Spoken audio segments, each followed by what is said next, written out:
Y lo consiguieron. 5 candidatos, 3 ya son vacuna. ¿Cómo puede hacerlo un país pequeño, al sur, bloqueado? ¿Cómo hizo este milagro?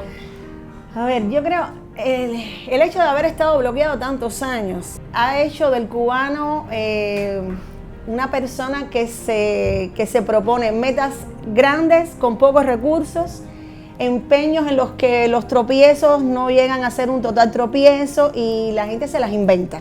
Y así es en la vida diaria, por tanto en el trabajo es igual. Yo creo que incluso nos pasa con muchos investigadores nuestros cuando van a otros laboratorios en el mundo. Afortunadamente, y de lo cual nos alegramos porque yo quisiera que llegáramos a ser también así algún día. Son laboratorios que tienen una posibilidad de poder adquirir los reactivos que necesitan para sus investigaciones en una semana, en 3 días. A veces en el mismo día un reactivo te lleva. No es el caso de nosotros. Nosotros tenemos que prever lo que vamos a hacer con mucho tiempo de antelación. Y cuando algo nuevo surge, tienes que esperar 6 meses, 8, a veces hasta un año para que un reactivo llegue. De manera que cuando estamos trabajando en estos laboratorios donde la vida es tan sencilla, nos damos cuenta que trabajamos 3 veces más que muchos de los que están allí porque aprovechamos la oportunidad y además que nada te para. De pronto no tienes algo y el cubano busca la manera de resolver con lo que tiene, a ir adelante. Entonces yo creo que eso nos ha hecho tratar de no encontrar frenos donde muchos encuentran los frenos. Esa es una cosa. La otra, la conciencia de trabajar también para el pueblo. Es decir, la ciencia cubana es una ciencia dedicada a la salud animal en algunas instituciones, a la salud humana en la mayor parte de las instituciones. Y por tanto, cuando te dedicas a la salud y muchas veces es una ciencia aplicada, yo digo que la ciencia por ciencia siempre va a ser bella, porque la ciencia es conocimiento. Pero en el caso nuestro no nos podemos muchas veces dar el lujo de hacer una ciencia que no termine en el desarrollo de un producto que va a resolver un problema, porque somos un país con pocos recursos. Por tanto, la ciencia es una ciencia aplicada.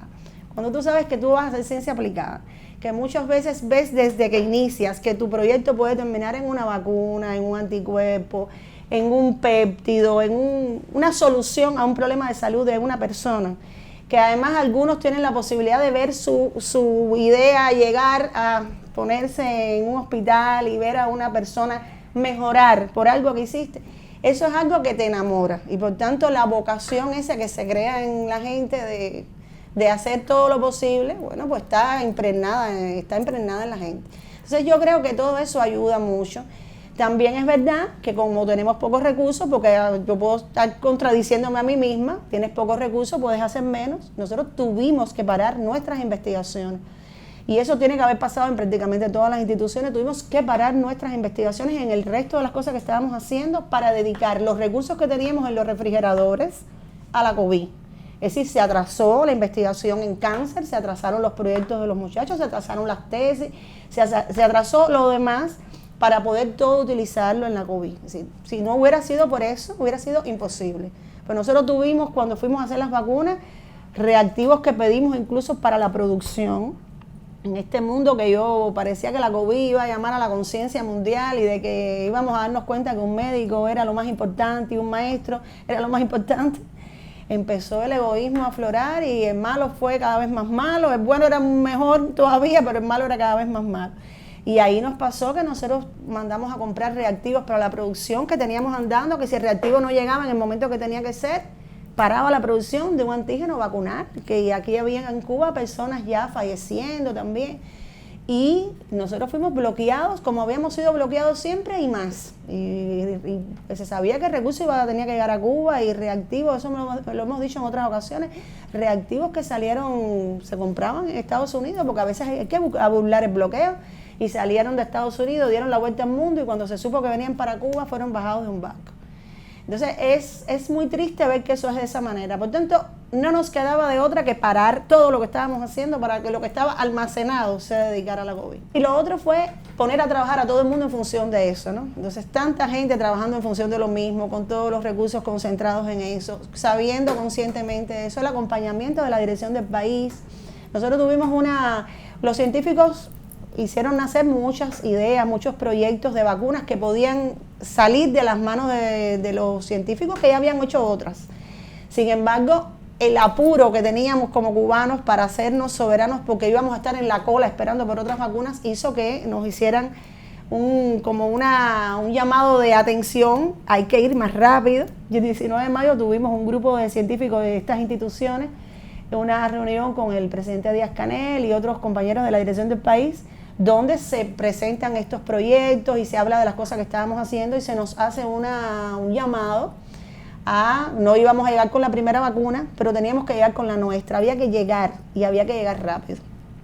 De manera que ya en agosto del 2020 se anunció en una primera mesa redonda que íbamos a comenzar los ensayos clínicos con la vacuna. Esto fue tiempo récord.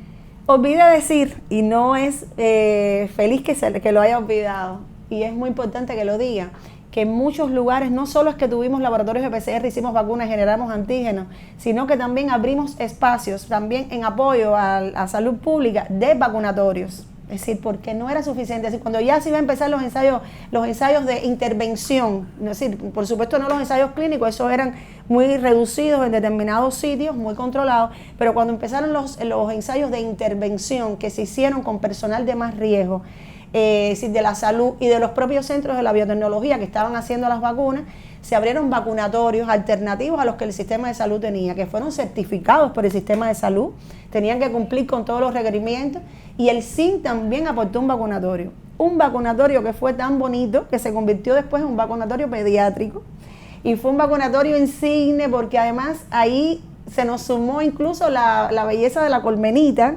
nos ayudaron a arreglar el espacio del vacunatorio, traíamos payasos, los médicos y las enfermeras se vestían de payaso para que los niños la pasaran bien ese día. Fue un espacio muy bonito, que tenemos muchas imágenes de eso que les podemos facilitar también.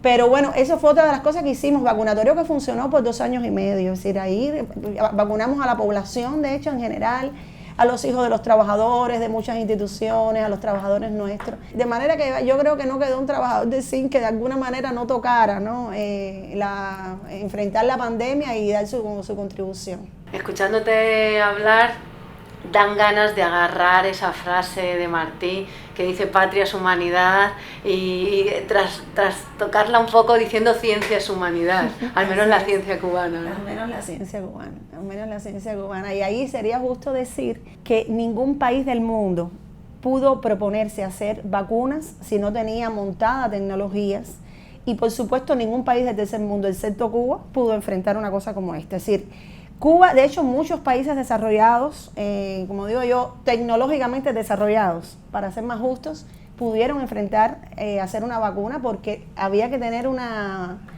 tecnología sólida y ya preparada para poderlo enfrentar. Entonces, yo creo que eso Cuba lo hizo, entre otras cosas, no se puede dejar de hablar de Fidel.